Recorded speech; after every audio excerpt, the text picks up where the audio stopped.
Dios te bendiga.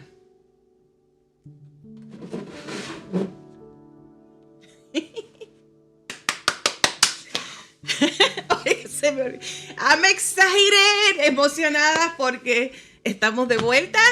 Eh, el viernes pasado, mira, el técnico allá haciendo escándalo. El viernes pasado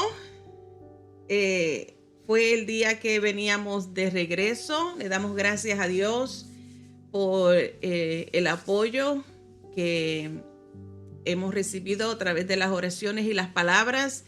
El equipo que viajamos a El Salvador, mi nueva camiseta. Llegamos, gracias a Dios, el viernes pasado y por eso es que no nos conectamos para hacer la clase. Además que ya habíamos terminado el currículo y hoy comenzamos con el nuevo currículo, con el tomo 10 y hoy iniciamos con la lección número 1. En la iglesia El Calvario, pues ya había nuestra hermana Seferina, Dios la bendiga, por ayudarnos. Comenzó ya el currículo la semana pasada, así es que ayer tuvimos la lección número 2, pero aquí en línea vamos a continuar desde el principio. No voy a brincar, no voy a ignorar ninguna de las clases, ya que todas las clases que cada unidad lleva van alineadas a unas enseñanzas y es mejor mantenerlas así mientras podamos. Gracias otra vez le digo por las oraciones que tuvimos, que recibimos el ministerio que ya ha sido formalizado, iniciado por nuestro pastor Osvaldo Torres con su amada esposa Abigail Torres, el ministerio de Fe y Esperanza para los niños de El Salvador. Tuvimos una experiencia maravillosa, diferente a nuestro primer viaje. Estuvimos, todavía yo no me sé el oriente y occidente, todavía yo no me sé la descripción de la área geográfica, pero estuvimos de las 14 provincias del Salvador. Estuvimos por Belín, en Usulatán. Este segundo viaje estuvimos en la área de Sonsonate. Así que le damos gracias y le bendecimos a la vida del pastor Bolaños con su amada esposa Susy Sánchez, Mario José Bolaños, pastores allí en Manuel, en Sonsonate, El Salvador. Bendiciones a todas las demás iglesias, los pastores que tuvimos el privilegio de conocer, tuvimos el honor de visitar a los comedores infantiles que están siendo auspiciados por la pastora Claudia en Puerto Rico y también auspiciado por nuestro pastor Osvaldo Torres y la iglesia, como también la pastora Shaddai Esther Shaddai en Puerto Rico. Comenzó a auspiciar a uno de los comedores y también tuvimos la oportunidad de visitar a una de las iglesias o al Campo Blanco, otra de las áreas afiliadas de la iglesia Emmanuel en Sonsonate, que está por levantarse. Tuvimos el privilegio de visitar esos niños y ver esas caritas tan alegres, tan humildes, como hemos sido aceptados abiertamente por todas estas familias de los salvadoreños, un corazón maravilloso, y cómo estos niños del Salvador han robado, han captado nuestro corazón, nuestro amor, nuestro cariño. Así es que le pedimos que continúen apoyando este ministerio. Aunque va encabezado por seres humanos, sigue siendo una obra que ha nacido del corazón de Dios y tenemos el privilegio de ser parte de esta bendición. Así es que pedimos continuamente sus oraciones, como también su ayuda financiera. con las ofrendas misioneras que también se necesitan para continuar respaldando a estos comedores infantiles, que está siendo de gran bendición, está dando resultados. Principalmente ayudar a las necesidades y proveer en la necesidad que ellos tienen en lo que nosotros podamos servirles, pero lo principal es llevar la palabra del Señor, y así también ver cómo los padres están llegando a llegar a las iglesias, a los templos y a tener una relación con Dios más profunda. Esa es nuestra esperanza. Todavía hay mucho que atender, todavía hay mucho campo que atender, todavía hay necesidad para atender, no tan solamente la física, sino también con impartir el Evangelio. Y una manera de impartir el Evangelio, las buenas nuevas de salvación, es llevando, proveyendo para donde está la necesidad, llevando en acción, demostrando con fe esa fe en acción, proveyendo a esa necesidad que hay, especialmente con la niñez y el entorno y la conexión en las familias. También hay muchas mujeres que necesitan la continua apoyo y ministración de parte de Dios, y tuvimos también el privilegio, más bien lo tuvo con más frecuencia, lo tuvo nuestra pastora Claudio Diani Libeth, creo que ya cogí finalmente su nombre, ministrando a esas mujeres que tienen mucha necesidad, y oramos a Dios para que Dios continúe trabajando en sus vidas y Dios cumpla su propósito en cada uno de ellos, desde los niños, las mujeres, a los hombres y a la juventud. Amén. Estaremos con el favor de Dios el domingo. Estaré dando un resumen, una presentación de lo que vivimos allá. En la Iglesia del Calvario vamos a estar trayendo el reporte y vamos a estar trayendo también más información de lo que allí vivimos. Les invito a que acepten, nos sigan a nosotros en la Iglesia del Calvario en Facebook, también en nuestro canal de YouTube, para que también puedan ver y mantenerse informados. Hay una publicación que estaremos compartiendo, ya está proyectada, compartida tanto en mi página personal como también en la Iglesia del Calvario en Facebook, el reportaje que hubo donde se ha reconocido la labor que se está haciendo bajo la dirección de nuestro pastor Osvaldo Torres. Tuvimos la oportunidad de visitar las iglesias, las oficinas centrales de El Salvador de las Asambleas de Dios. Conocimos al cuerpo ejecutivo, nos dieron unos regalos hermosos que yo quedé enamorada. Todos los detalles en la forma en que nos recibieron y nos trataron y los regalitos que nos hicieron, yo los atesoro, como estoy segura que todos los demás compañeros en el ministerio lo aprecian. Así es que ese reportaje está ahí para que también lo vea, pero lo estaremos demostrando también en la iglesia el domingo con el favor de Dios. ¿Ok? Ya con esta introducción larguísima, ya me he presentado, ya entendemos por qué no estaba la semana pasada, y hoy comenzamos en este tomo 10, unidad 1, temas principales de los profetas menores. La lección número 1 es llamamientos proféticos. Hoy vamos a estar tratando de 3 de los profetas menores, en cómo fue su llamamiento o cómo sus vidas realmente no demuestran un requisito necesario para tener el llamamiento de profeta. Dice la verdad central que Dios llama y equipa a algunos creyentes para ministrar como profetas. Y el verso clave está en Oseas capítulo 12, verso 10, que dice: y he hablado a los profetas y aumenté la profecía, y por medio de los profetas usé parábolas.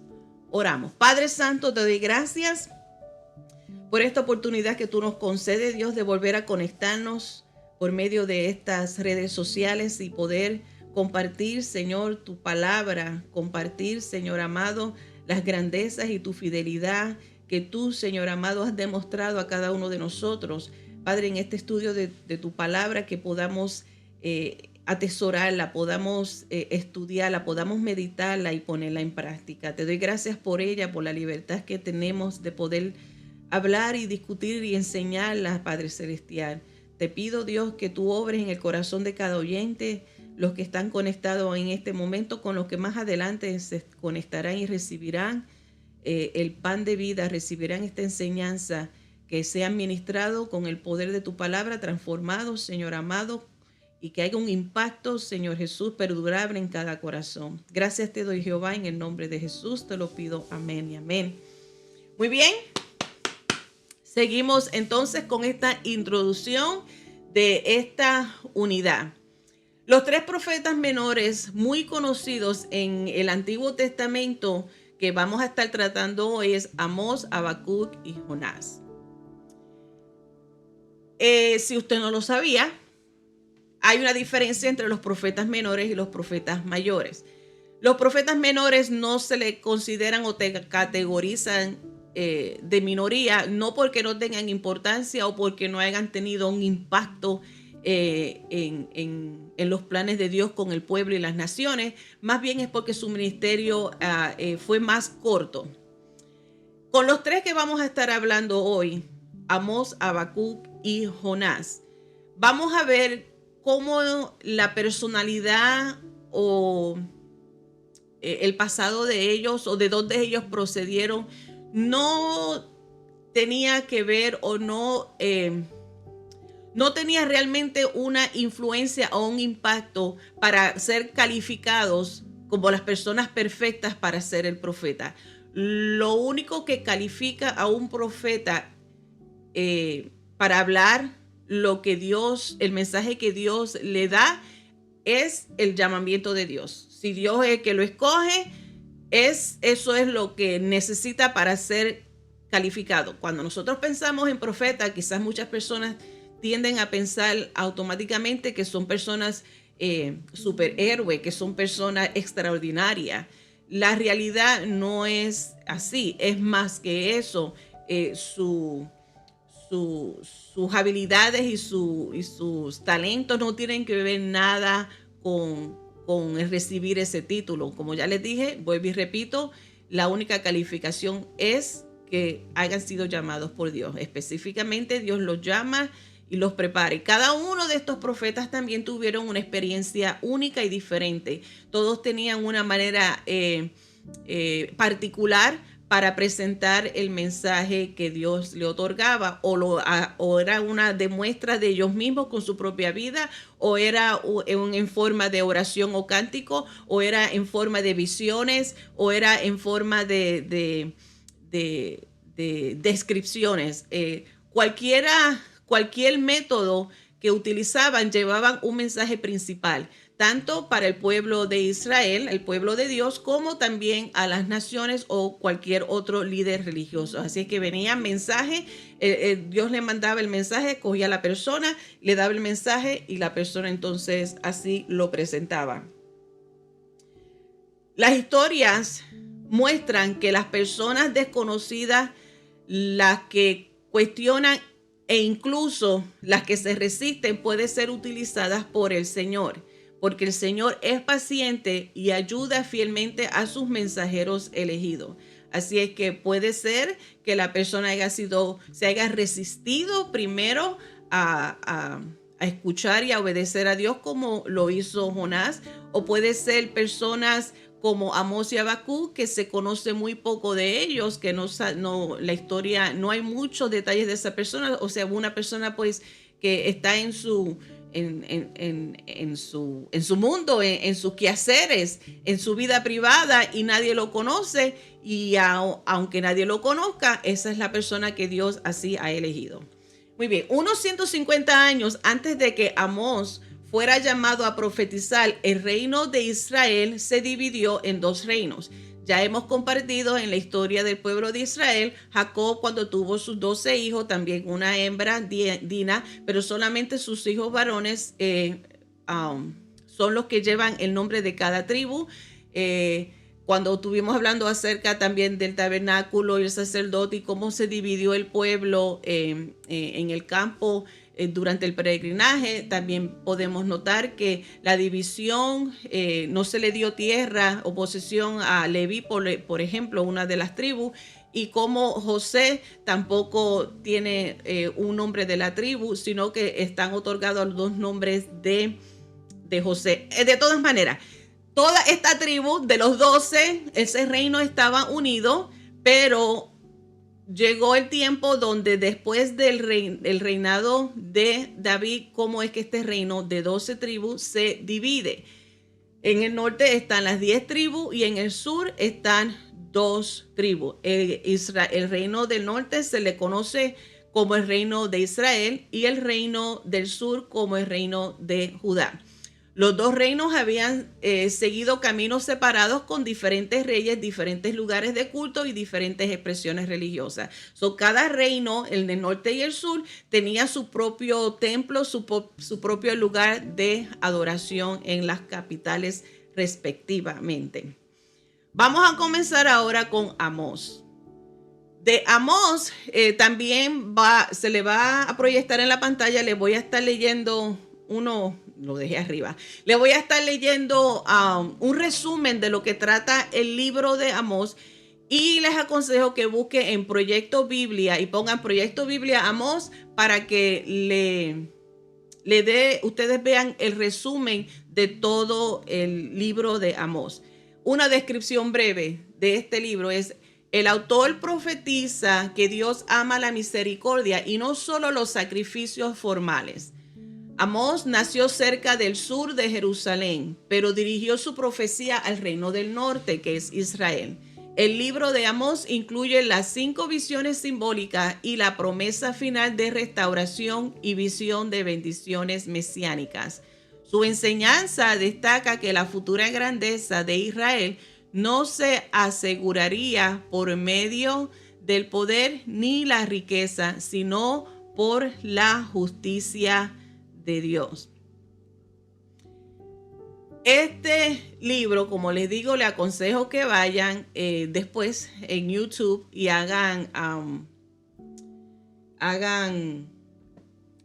Proyecto Biblia o Biblia Proyecto Amós, y ahí van a ver todo el resumen más claro de cómo está compuesto este libro. El capítulo 1 y 2, otro resumen que te voy a dar, habla acerca del mensaje de las naciones y a Israel. Recuerden, vuelvo y repito, todas estas palabras proféticas, no todas las profecías, los mensajes proféticos eran dirigidos únicamente a Israel, al pueblo de Dios, sino que también habían otros que eran dirigidos a las naciones alrededor, ya que tenían de una manera indirecta relacionado con el pueblo de Dios. Entonces, capítulo 3 al 6, encontramos el mensaje que hay a Israel y a sus líderes, donde específicamente el profeta Amós habla de parte de Jehová al pueblo de Israel o al reino del norte, que es el reino de las 10 tribus.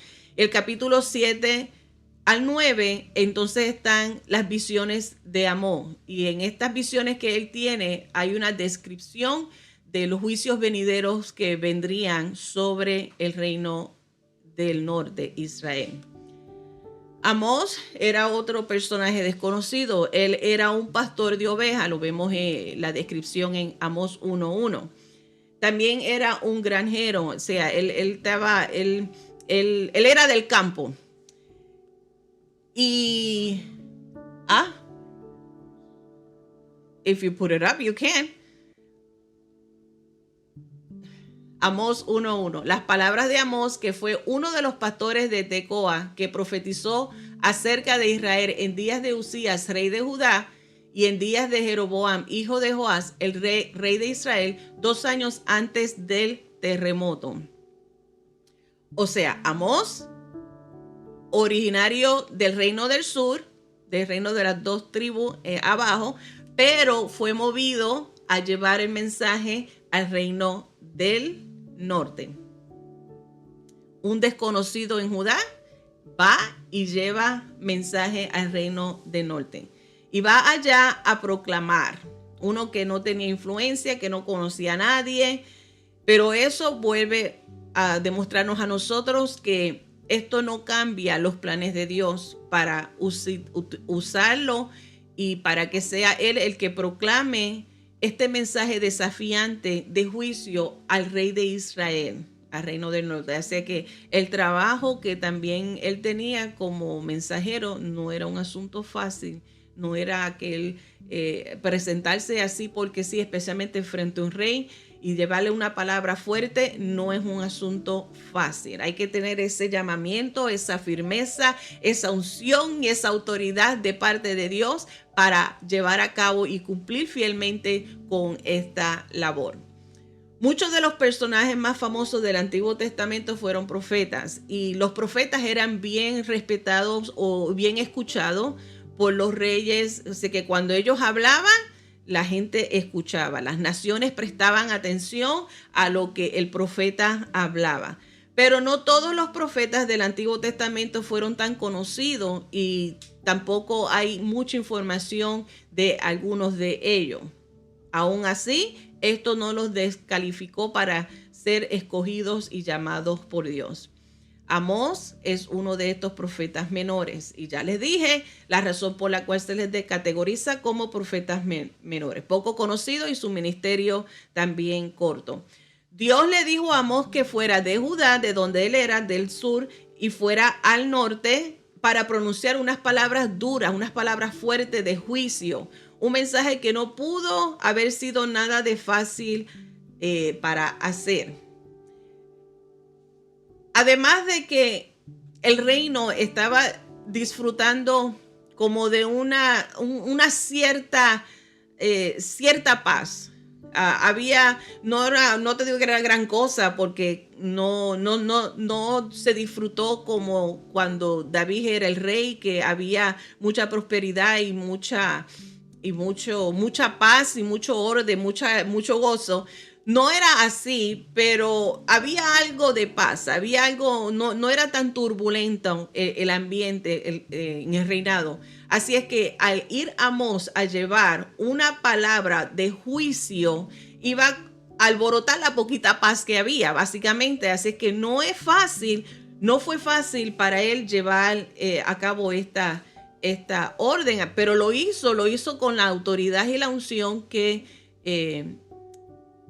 fue otorgado por Dios. Así es que aun y cuando Dios nos equipa a nosotros y nos da la autoridad para proclamar y para decir lo que tengamos que decir, aun con todo eso, como seres humanos podemos sentir temor. Así es que no vamos a descalificar el hecho de que pudo haberle sido difícil para él llevar a cabo esta labor.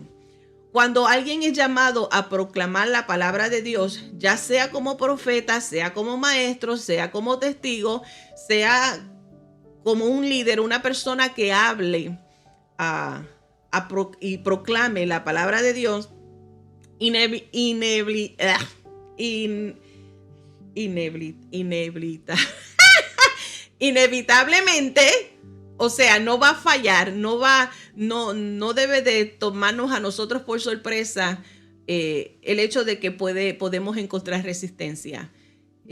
Aun y cuando vayamos con la autoridad y bajo el mandato de Dios a proclamar las buenas nuevas de salvación o a llevar palabra, en este caso palabra de juicio, aún vamos a encontrar resistencia con el cumplimiento de tal labor. Y Amós rápidamente se dio de cuenta de que no todos estaban contentos con su mensaje. ¿Y quién lo va a estar? Pero el mismo Dios que le dio el mensaje también le dio el valor a Amós para proclamarlo. Así que podemos aprender y sentir, quedar exhortados y alegres de que el mismo Dios que nos envía a nosotros a proclamar las buenas nuevas de salvación es el mismo Dios que nos da a nosotros el valor para cumplir.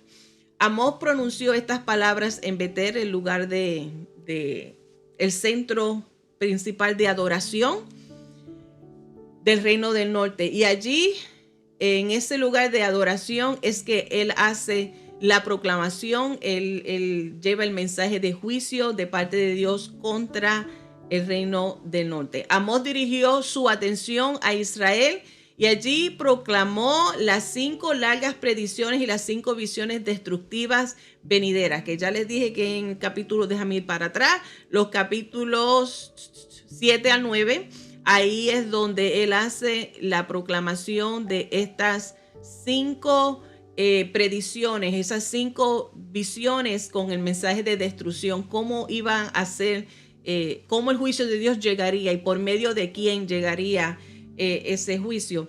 El líder religioso de Betel, Amasías, es quien confronta a Amós y lo reprende por él venir a hacer un alboroto y a perturbar la paz y al llevar y al presentar estos mensajes de juicio. Así es que el líder religioso de Betel le ordena a Amós que se fuera de allí, que se fuera del reino del norte y se fuera para su casa, que se fuera de donde vino para allá que regrese. Porque como él se atrevía a venir a entrar a tierras ajenas, por decirlo así, y a estar encima de eso, estar llevando palabras de juicio. Pero Amós, con esa firmeza y con esa seguridad y ese valor, que estaba ya equipado, porque era el mismo Dios que lo llamó, el mismo Dios que lo capacitó y lo respaldó. Amós le responde con esa autoridad y le dice: no fue un hombre cualquiera, no estoy aquí por mi propia voluntad. Estoy aquí y estoy hablando este mensaje porque es Dios mismo el que me ha ordenado y el que me ha autorizado a traer este mensaje. Quizás puedas recordar tú en una ocasión en que Dios te dio a ti ese tipo de valor, ese mismo valor y la fortaleza para tú poder hablar la verdad que Dios ha puesto en tu boca. Quizás en un ambiente hostil donde quizás has experimentado. Yo recuerdo siempre el testimonio de nuestra hermana Seferina cuando ella en la República Dominicana, en los servicios ahí abiertos, ella predicando y ella experimentó ahí la hostilidad, ahí en vivo, en carne propia, la hostilidad y el rechazo de ese ambiente que estaba ocurriendo mientras ella predicaba. Pero ella, a pesar de que en su humanidad, reconociendo su humanidad y su fragilidad, decía que aunque por dentro estaba temblando de miedo, no proyectaba ese temor porque ella estaba segura en quien ha confiado y ella está segura que de la misma manera como Dios trae la protección sobre y esa autoridad sobre su siervo, es la misma que nos da a nosotros, a la iglesia hoy día.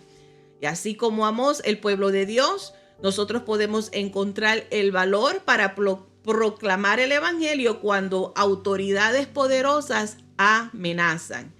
Este mismo Dios que nos envía a nosotros con su mensaje es el mismo Dios que nos mantiene firme en su autoridad y en su poder del Espíritu Santo.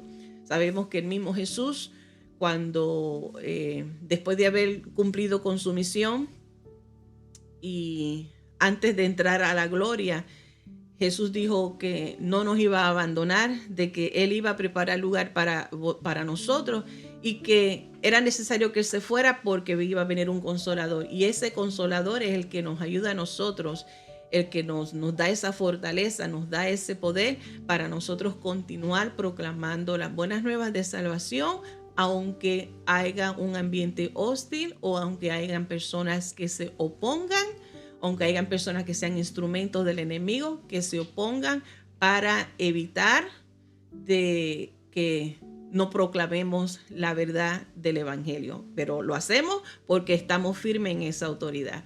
Dios lo ha hecho antes, Dios lo puede hacer, Dios todavía lo hace hoy día y lo asegura de hacerlo en el futuro. Ahora pasamos al segundo profeta menor. Son 3 de ellos, así que voy rapidito. En este segundo profeta es Habacuc y les voy a leer un resumen de su libro. Significa uno que abraza. Habacuc significa uno que abraza. Y él profetizó en el reino del sur, en Judá. Al final de la profecía, Habacuc se aferra, o sea, se aguanta de los planes de Dios hacia su pueblo. Escribió sobre las maldades del pueblo y sobre la inminente derrota en manos de los caldeos.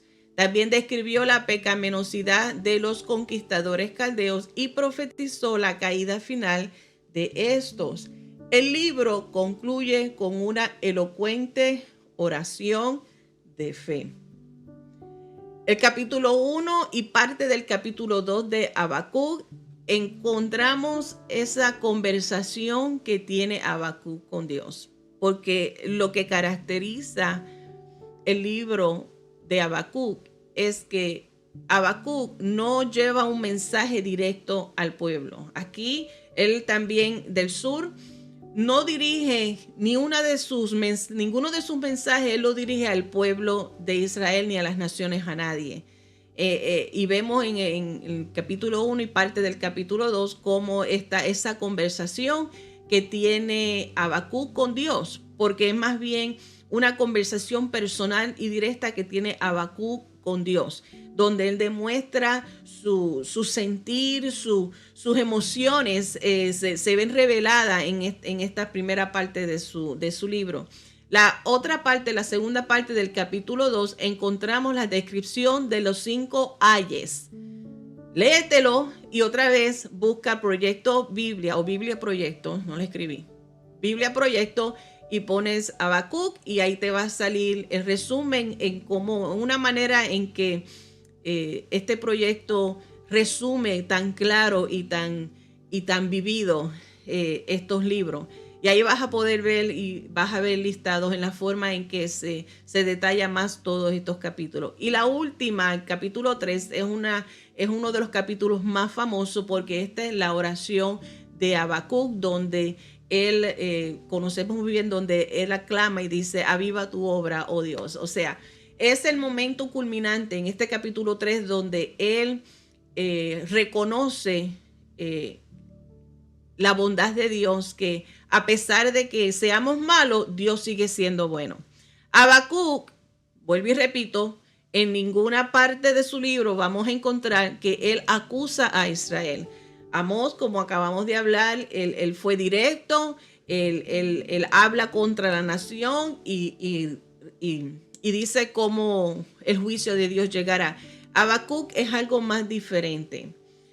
Él dirige en una forma poética, pero como un tipo de lamento, esas inquietudes que tiene él, como en uno de los salmos que estuvimos hablando, como el salmista muchas veces no entiende cómo es que el malo sigue prosperando, cómo es que las cosas siguen sucediendo y no hay consecuencias, y cómo es que Dios permite tantas cosas y nos comenzamos a cuestionar y nos alteramos y quedamos tan tensos, tan deprimidos y no entendemos a Dios porque Él permite que esto siga así como los locos. Y ese era el mismo dilema que estaba viviendo Habacuc, donde él expresaba a Dios en su frustración. ¿Cómo es posible que el pueblo continuara viviendo una vida pecaminosa? ¿Cómo es que supuestamente Dios no hacía nada al respecto? Y Habacuc estaba alterado, estaba decepcionado, estaba frustrado y abre su corazón a Dios. Y ve como que, aunque supuestamente Dios no está haciendo nada, Dios le habla, Dios le responde a Habacuc. Y Habacuc, una vez que entiende lo que Dios le dice, entonces él se aferra a esa palabra y a esa promesa de Dios. En el capítulo 3 de Habacuc, el versículo 19, hay unos detalles que empiezan a hablar. Jehová el Señor es mi fortaleza, el cual hace mis pies como de ciervas y en mis alturas me hace andar. Donde él entiende, Habacuc realmente entiende que Dios nunca, ni antes, ni ahora, ni en el futuro, pierde control de las cosas que suceden. Todo está fríamente calculado. Dios tiene propósito. Dios trabaja a su tiempo. Dios tiene su propio ritmo. Él conoce el momento perfecto para actuar y con quién va a actuar y cómo está, cuánto tiempo Él permite que las cosas sucedan, cuántas oportunidades Él nos da para que nosotros reconozcamos y procedamos al arrepentimiento. Cuando Habacuc finalmente vio a un mundo que ya no tenía sentido para él, Habacuc mismo decía, esto no vale la pena ni existir aquí. Entonces es que decide en esta poesía y la escribe y expresa su dolor. Qué manera tan maravillosa de nosotros, aunque esos momentos que llegan a nuestra vida y quizás no entendamos las cosas, la mejor manera de cómo vaciar o cómo abrir y ser sincero de nuestro dolor, de nuestra confusión, de nuestra frustración. Qué mejor manera es ir ante la presencia de Dios y abrir nuestro corazón a Él y ser honestos y ser sensibles a lo que Él tenga que respondernos a nosotros. Habacuc hizo eso en su carta. Él expresa su frustración en su carta, en este poema, de una manera tan sincera, diciendo que él no entendía por qué Dios permitía que el mundo estuviera fuera de control. Dos lecciones que nosotros podemos sacar de la experiencia de Habacuc en esta experiencia donde él expresa su frustración y su dolor y no le encuentra sentido a la vida. Número 1, Dios nunca ha rechazado las preguntas sinceras de su pueblo. Nosotros podemos ser honestos con Dios. Él no nos va a rechazar. Encontramos en la Biblia también un ejemplo en el Nuevo Testamento de cómo uno le pide a Jesús que ayude a su fe. No hay nada de malo en nosotros ser honestos con Dios. Gracias a la promesa de redención, nosotros podemos acercarnos a Dios y Él nos escucha pacientemente. Hebreos capítulo 4, verso 16, este es otro de los versículos clásicos para nosotros, donde somos invitados, acerquémonos pues confiadamente sin temor alguno y vamos a acercarnos al trono de la gracia porque recibimos de Dios gracia, perdón. No recibimos lo que merecemos, más bien recibimos su perdón. Podemos confiadamente, gracias a la muerte de Cristo en la cruz del Calvario, podemos llegar a su trono para alcanzar misericordia. Put it back. Para alcanzar misericordia y hallar gracia para el oportuno socorro. Cuando nosotros miramos el mundo a nuestro alrededor y vemos que al bien se le llama mal y a lo malo se le llama bueno, nosotros podemos ser de sinceros, así de tan feo como lo somos, así de sincero podemos hacer como también lo hizo Habacuc, y vemos que Dios ni lo rechazó a Habacuc, ni nos rechaza a nosotros, ni nos rechazará a nosotros, y nosotros podemos ser muy sinceros con Dios acerca de lo confundido o molesto que podamos estar con las circunstancias que estamos viendo. Número 2, podemos aprender y abstraer de la experiencia de Habacuc. La respuesta y el tiempo de Dios no pueden ser lo que no esperamos. Podemos estar confiados que Dios tiene el control, y a pesar de que su respuesta a nuestra petición o a nuestra confusión o a nuestra frustración no sea algo que para nuestra lógica humana, con esta mente finita que tenemos, que quizás no tenga lógica o quizás es algo que ni esperamos, podemos estar confiados que Dios sabe lo que hace y tiene el control de todas las cosas. La queja de Habacuc y la respuesta de Dios nos recuerdan a nosotros la soberanía de Dios. En otras clases hemos hablado que Dios es soberano y Él hace como Él quiere, cuando Él así lo quiere, en la manera, en el tiempo que Él así lo determine.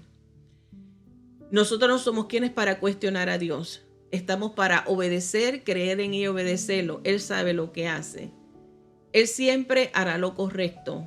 Aun cuando no siempre lo entendamos, Dios siempre hará lo correcto. Y esto es lo que nosotros podemos aprender de la experiencia del profeta Habacuc. Hebreos capítulo 6, verso 10. Dice, porque Dios no es injusto para olvidar vuestra obra y el trabajo de amor que habéis mostrado hacia su nombre, habiendo servido a los santos y sirviéndoles aún. Esto es una porción de los versículos que a mí me gustan mucho, porque nos ayuda a nosotros a recordar que lo que nosotros hacemos para Dios no es en vano. Aunque nosotros veamos que parece que las cosas están bajo descontrol y que a lo malo le llaman bueno y a lo bueno lo llaman malo, y parece que Dios permite que las cosas sigan de mal en peor en nuestra perspectiva, nosotros podemos también estar seguros de que Dios es justo y que todo lo que hacemos para Él y para su reino, nada es en vano. Todo tiene resultado. Todo lo que hagamos, mantengámonos sirviéndole a Dios, creyéndole, trabajando con amor, con esa pasión, porque Él ve y reconoce también nuestros esfuerzos que no son en vano. Igualmente, Dios es justo en cumplir, dándole el resultado o el castigo de aquel que se lo merece. Dios no es injusto, pero también Él es justo en dar lo que se merece al que no cumple. Colosenses capítulo 3, verso 25 dice, mas el que hace injusticia recibirá la injusticia que hiciere, porque no hay acepción de persona. Y el Salmo 89, 14 dice, la justicia y la rectitud que siempre van de la mano son el fundamento del trono de Dios. Así es que estos versículos nos ayudan a nosotros a entender. Así como Habacuc estaba frustrado y fue honesto y abrió su corazón a Dios, expresó su frustración a Dios, cómo Dios le respondió, y entonces la reacción que tuvo Habacuc es la que nosotros también podemos adoptar, reconociendo que podemos ir ante Jehová, podemos entrar a la presencia de Dios, podemos abrir nuestro corazón y recordar que Dios hace siempre lo recto y también trae justicia. Aquel es injusto recibirá su injusticia y aquel que es justo recibirá su justicia. Teniendo esto ahora en claro, es que Habacuc cambia su actitud y Habacuc se aferra a las promesas de Dios y decide creer y esperar en Dios. Entonces Habacuc vio al pueblo de Dios ahora, uno que vivía en pecado, uno que había adoptado la injusticia, uno que había estado conforme con la violencia. Dios le hace entender a Habacuc que el tiempo llegará para aquel que es malo, aquel que desobedece. Se le da la oportunidad para que se reconcilien, se arrepienten, pero si continúan en su injusticia, su castigo ya estará. Dios estaba preparando un juicio contra el pueblo de Dios que sucedería durante la vida de Habacuc mismo. Así que Habacuc es uno de que con su propia vida pudo ver el cumplimiento del juicio que vendría sobre el pueblo de Dios. En este caso, hablándole también al reino del sur, reino de Judá. El Señor, ahí es donde está la parte donde Habacuc no entendía, de que escuchó respuesta de Dios, porque Dios le dice, yo tengo en control, ya esto es lo que yo voy a hacer. Y Habacuc como que no le encajó bien en la cabeza, ¿cómo es que Dios va a levantar a un grupo más malo que viene siendo los babilonios? ¿Cómo es que Dios iba a utilizar a una nación pagana, mala, para castigar a su pueblo? Ahí es donde Habacuc como que no entendía ese concepto. Y esto es lo que nosotros aprendemos. Aunque no entendamos el método que utilice Dios, nosotros estamos llamados a aceptar y creer y esperar en Él. Los babilonios eran personas aún más malvadas que Judá. Si Habacuc se estaba quejando del comportamiento del pecado y la violencia de los de Judá, entonces está he's having a hard time. Él está teniendo más dificultad a tratar de entender ese concepto de por qué Dios va a utilizar a personas aún más malas para sus propósitos. Esos fueron los que Dios eligió, y Habacuc llegó a entender: eso es lo que tú estás haciendo, tú sabes lo que haces, solamente esperaré y creeré en ti. Este pueblo malvado sería el instrumento que Dios utilizaría para traer el juicio al pueblo de Judá, que era lo que realmente Habacuc estaba esperando. Así que aun y cuando la respuesta de Dios llegó, el profeta Habacuc quedó más confuso y su dolor como que incrementó al Dios usar una nación malvada como el instrumento de juicio, que eran los de Babilonia. Sea como sea, los propósitos de Dios se cumplen porque Él es el que lo determina. Su soberanía es perfecta. Nuestro trabajo no es aconsejar a Dios. Nuestro trabajo no es decirle a Dios cómo de hacer las cosas. Nuestro trabajo no es recomendarle a Dios la manera que nosotros pensamos que debe de ser. Nuestro trabajo es confiar en Él y esperar humildemente. Mira la actitud también que debemos de tener. Esperar humildemente en el plan que Dios tiene y que Él lo desarrolle como Él así lo haya determinado. El técnico me está entreteniendo aquí. Espérate. Quiero leerte Habacuc capítulo 3, verso 2. Aunque Habacuc no había recibido la respuesta que esperaba, se consagró y se sometió a Dios. Es la actitud que nosotros debemos de adoptar, debemos de imitar.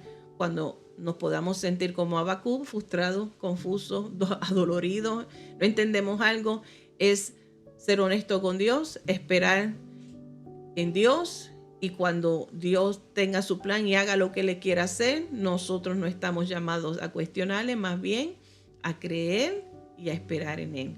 Lo que hizo Habacuc.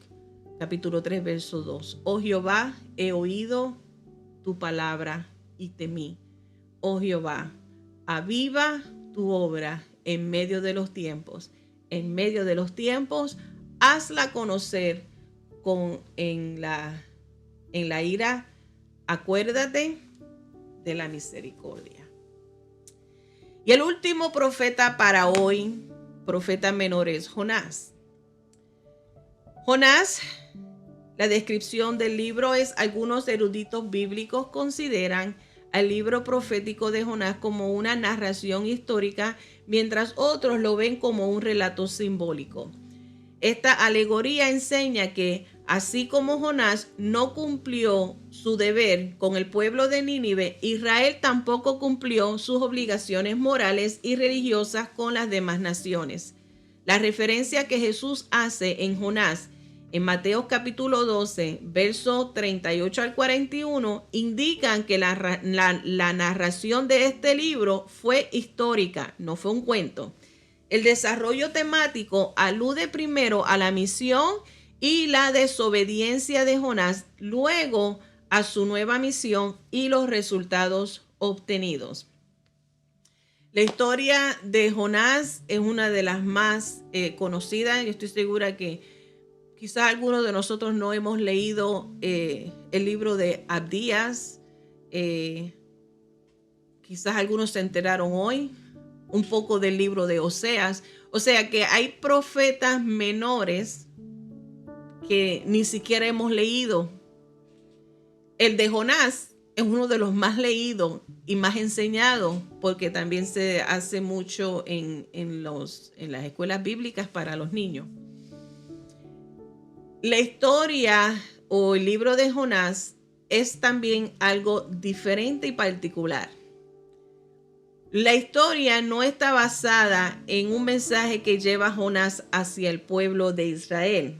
Es más bien, el libro de Jonás se encierra más en la persona de Jonás, en su actitud, en su en su comportamiento. O sea, cuando él llevó el mensaje a Nínive, que Nínive viene siendo un pueblo pagano, o sea, no es el pueblo de Israel, es único, y vemos que ese mensaje también que él llevó a Nínive, ya él tenía el título, ya era profeta, era un hombre experimentado en cuanto al ministerio de la profecía. Jonás es único entre los libros proféticos del Antiguo Testamento.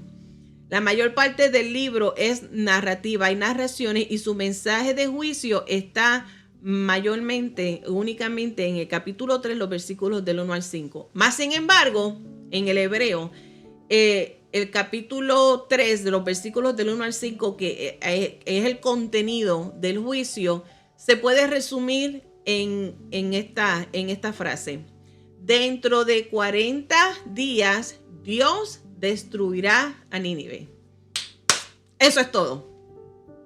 El resto del libro es hablando del encuentro de Jonás cuando recibe lo que Dios le ordenó, que es lo que hace Jonás, que todo este drama que ocurre en el mar, el vehículo que utilizó Dios para preservar la vida de Jonás con este gran pez, y cómo es que por segunda vez recibió el mandato de Dios y finalmente obedece a Dios. Así que todo el libro de Jonás se encuentra en esa narración, y solamente en esta frase: en 40 días Nínive será destruido, es el contenido del mensaje del juicio que vendría sobre Nínive. Un pueblo también malvado, un pueblo que según el sentir de Jonás no merecía el perdón y la misericordia de Dios. Así es que a pesar de que esta narrativa, esta historia de Jonás y su vida, y cómo su desobediencia y su rebelión, que no quiso obedecer a Dios a la primera, no tampoco lo descualificó a él para Dios utilizarlo a él como uno de sus mensajeros. Esta experiencia de Jonás es una ilustración del pueblo de Dios, porque así como Jonás no quería compartir las buenas nuevas de salvación, de la misma manera el pueblo de Israel no compartía o vivía como el Dios santo. Comparado con el profeta Amós, la tarea no parecía tan difícil. Recuerden, Amós, salir del sur para ir al norte y presentar y dar palabra de juicio al rey, parecía algo difícil comparado a lo que Jonás tenía que hacer: ir y llevar una palabra y decir: en 40 días Nínive será destruida. Y más nada, eso es todo lo que tenía que hacerse, que comparado con Amós, su misión no parecía tan difícil. Lo que se hizo difícil fue la actitud de Jonás. La difícil parte fue la actitud misma del profeta Jonás.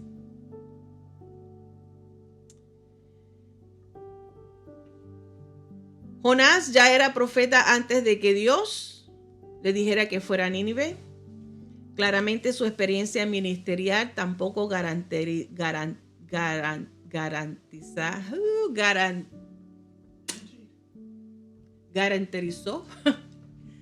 que iba a obedecer a Dios. O sea, el hecho de que ya había tenido experiencia en profetizar y dar el mensaje de Dios al pueblo, eso tampoco, así como su desobediencia no lo descalificó, tampoco el hecho de ser un profeta experimentado es una garantía de que iba a obedecer a Dios así, sin problema. Servir a Dios requiere obediencia continua, no solo obediencia inicial. O sea, ¿qué aprendemos de Jonás? Que nosotros hemos de creerle a él y obedecerle a él continuamente. No es en la primera, de la experiencia, pues se siente uno cómodo. No, hay que ser continuo con nuestra relación con Dios, en nuestra obediencia, en nuestro sometimiento. La rebelión y la desobediencia de Jonás no cambió los planes de Dios. En lugar de rechazar a Jonás, el Señor lo llevó por un camino indirecto para aprender que la obediencia a Él es siempre la decisión correcta. Dios no desechó a Jonás. Podía hacerlo, como también puede desecharnos a nosotros cuando no queremos obedecerlo.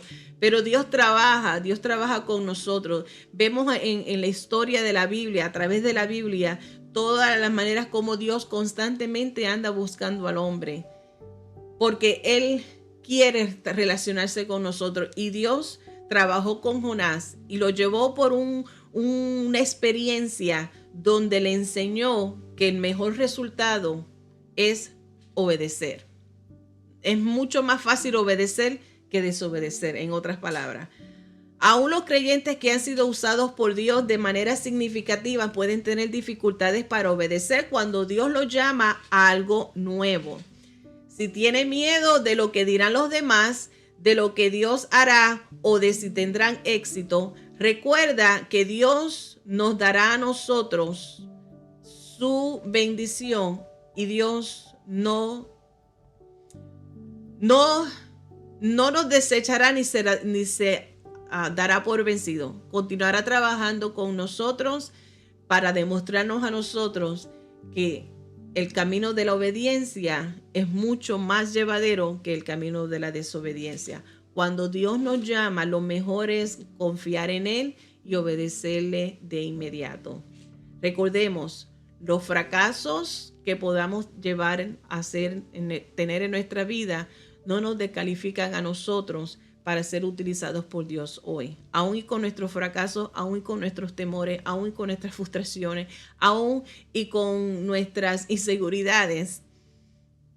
Y de vez en cuando también podemos sentirnos tentados a desobedecer. Aún así, eso no nos descualifica. Dios está siempre dispuesto a utilizarnos, a trabajar con nosotros. Su Espíritu Santo nos moldea, su Espíritu Santo nos prepara, su Espíritu Santo nos da la fortaleza para hacer lo que debemos de ser y cumplir con la misión o la asignación que Dios nos encomienda.